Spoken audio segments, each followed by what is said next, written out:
Halo sobatku, selamat datang di channel Sobat Movie. Tempatnya review film paling asik dan menarik buat sobatku semua. Yang baru gabung, silahkan klik tombol subscribe ya dan nyalakan loncengnya, supaya kalian tidak ketinggalan film-film seru yang Mimin upload. Oke, gak usah berlama-lama lagi, langsung aja kita ke reviewnya. Gasken sob.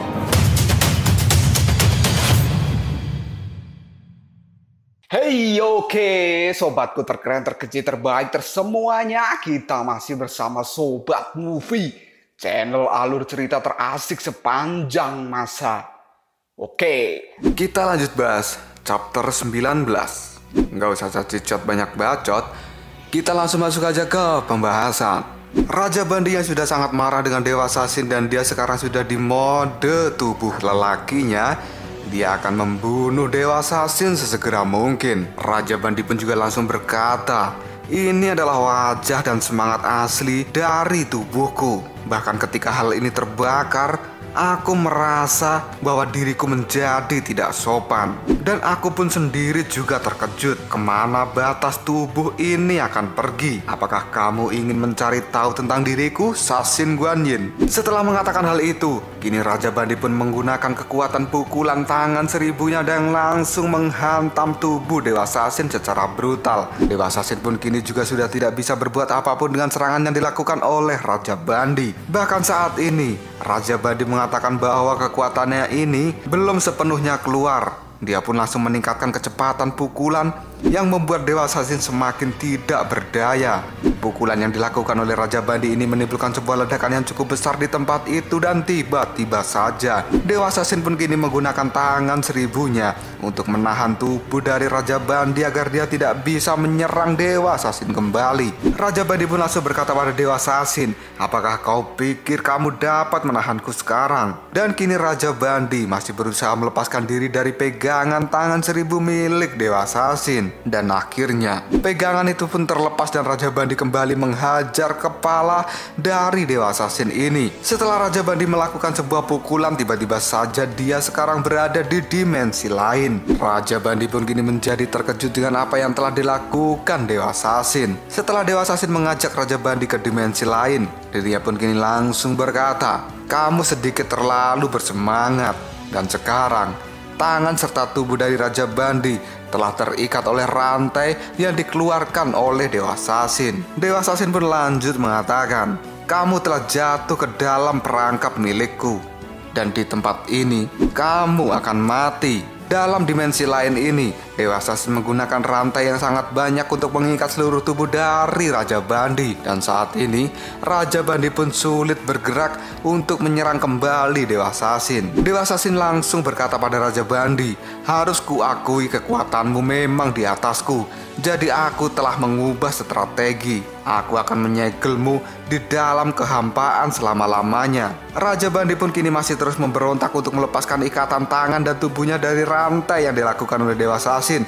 Tapi Raja Bandi masih merasa kesulitan. Dewa Sasin pun langsung menggunakan tangan seribunya untuk kembali meninju tubuh dari Raja Bandi ini. Dan sekarang pukulan tangan seribu raksasa pun menghantam tubuh dari Raja Bandi sekuat mungkin. Melihat hal itu, Dewa Sasin langsung mengatakan, "Aku tidak akan memberimu kesempatan untuk keluar dari sini. Gerbang dimensi lain akan segera aku tutup dan kamu akan tinggal di sini sendirian dan nikmatilah kesendirianmu itu." Raja Bandi pun langsung menjawabnya, "Apakah kamu akan menahanku di sini? Ternyata dirimu itu sudah bosan hidup dan ingin mati ya. Aku paling benci dengan dirimu." Raja Bandi yang tidak ingin mati sendirian di tempat ini, dia pun kini langsung mencekik Dewa Sasin dan mengatakan bahwa Dewa Sasin tidak akan bisa menyingkirkannya. Raja Bandi pun meminta pada Dewa Sasin untuk segera melepaskan mantra ini, karena jika tidak, maka dia juga tidak akan membiarkan Dewa Sasin untuk bisa keluar dari tempat ini.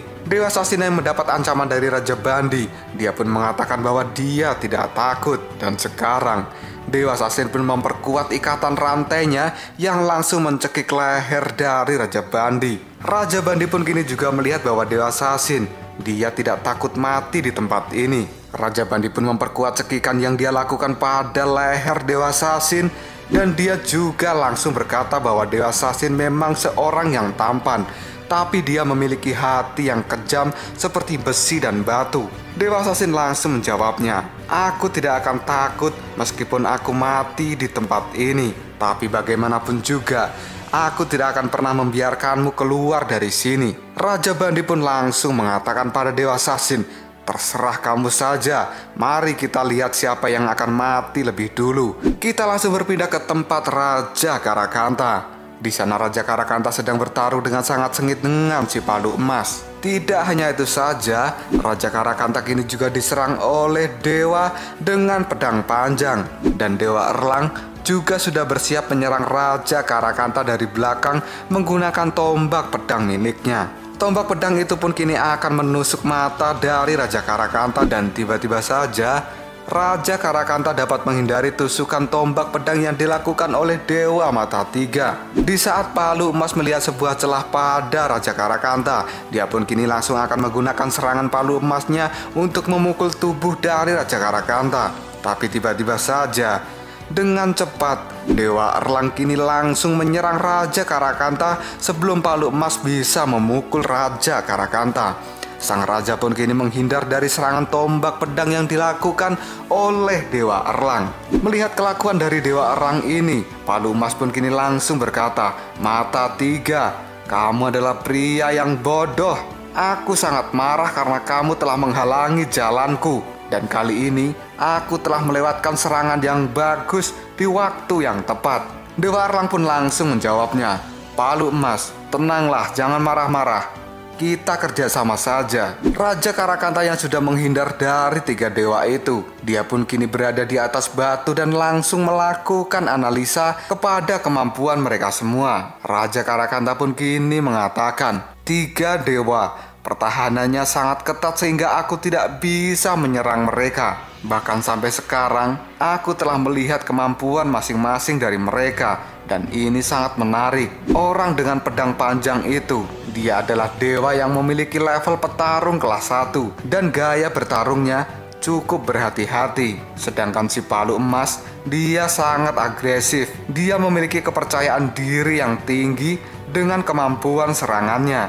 Dan dia terus mencari peluang untuk bisa memukul tubuhku dengan palu emasnya. Adapun orang ini, si Mata Tiga, dia tidak memiliki keraguan bahwa dia adalah seorang petarung yang terkuat dari tiga dewa lainnya. Di dalam pertarungan, dia selalu melindungi teman-temannya. Kalau bukan karena dia, aku pasti bisa mengalahkan dua dewa yang lain. Dengan mata dewa perangku, aku dapat melihat sedikit informasi darinya. Tapi aku tidak bisa mendapatkan semua kekuatannya karena dia masih menyembunyikan kekuatan itu. Karena Raja Karakanta merasa kesulitan, kini Xin Yue langsung berkata, "Raja, biarkan aku membantumu dari sini." Xin Yue pun kini langsung mengatakan pada Raja Karakanta, "Dengan kemampuanmu, kamu seharusnya dapat melihat kelemahan mereka masing-masing. Tapi dengan kemampuanku, aku bisa memata-matai perubahan situasi di masa depan. Dan aku akan memberitahumu akan tindakan yang paling kuat." Raja Karakanta berterima kasih atas bantuan dari kekasihnya itu. Dan dia pun kini menjadi sangat percaya diri bahwa dia bisa mengalahkan tiga dewa yang saat ini sedang dihadapinya.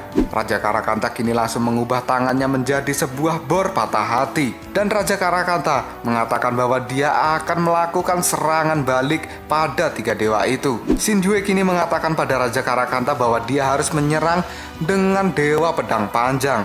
Karena menurut Xin Yue, dia adalah dewa yang paling lemah, sehingga bisa diserang dengan sangat mudah. Raja Karakanta pun menuruti apa yang dikatakan oleh Xin Yue. Raja Karakanta pun kini langsung mengangkat tangan kirinya yang sudah dilindungi oleh sebuah besi dan langsung menghantamkan tangan itu ke batu. Sehingga batu yang dihantam oleh Raja Karakanta kini menjadi meledak dan menghalangi penglihatan dari tiga dewa yang sedang dilawannya. Ketika tiga dewa itu tidak bisa melihat pergerakan dari Raja Karakanta, tiba-tiba saja Raja Karakanta kini berada di hadapan dari dewa pedang panjang dan akan segera menyerangnya. Dewa pedang panjang yang menutup matanya, dia masih bisa merasakan pergerakan dari Raja Karakanta bahwa saat ini dia sedang diserang oleh sang raja. Si dewa pedang panjang pun kini langsung membuka matanya dan dia menodongkan pedangnya lalu mengatakan, "Jangan meremehkanku." Pedang yang ditodongkan pada Raja Karakanta dapat ditangkap dengan mudah oleh sang raja, dan kini bor patah hati pun langsung digunakan untuk menyerang Dewa Pedang Panjang. Tapi sang Dewa Pedang Panjang ini masih dapat menghindarinya. Tapi meskipun begitu, putaran bor itu masih tetap mengenai baju zirah dari sang dewa. Dan kini Dewa Pedang Panjang pun terjatuh ke tanah. Dewa Pedang Panjang yang sudah tidak memiliki kesempatan untuk berdiri, dia pun akan dibunuh oleh Raja Karakanta. Dan tiba-tiba saja Dewa Erlang pun kini muncul di belakang Raja Karakanta. Sang Dewa Pedang Panjang yang merasa dirinya kini akan mati, tiba-tiba saja dia merasakan bahwa serangan dari Raja Karakanta berhenti. Karena saat ini Raja Karakanta melirik ke arah Dewa Erlang. Xindyue pun kini langsung berkata pada Raja Karakanta, Dewa Tombak Pedang itu adalah kunci dari 3 dewa. Dia akan mencoba menyelamatkan teman-temannya, dan ini adalah kesempatan bagus untuk dirimu dan mulai menyerang dia. Raja Karakanta pun langsung berputar dan mengubah arah serangan. Yang tadinya dia akan menyerang Dewa Pedang Panjang, dia pun langsung menusukkan bor patah hati ke tubuh Dewa Erlang yang berada di belakangnya. Dewa Erlang pun kini menjadi terkejut dengan serangan yang dilakukan oleh Raja Karakanta. Dan Raja Karakanta pun kini berkata, aku sudah mendapatkanmu. Bor itu pun kini berputar, yang membuat Dewa Erlang kini menjadi kesakitan. Dan dia pun kini melepaskan tombak pedangnya, lalu menahan putaran bor patah hati milik Raja Karakanta. Raja Karakanta pun kini tidak percaya bahwa ternyata Dewa Erlang sanggup menahan putaran bor patah hati miliknya.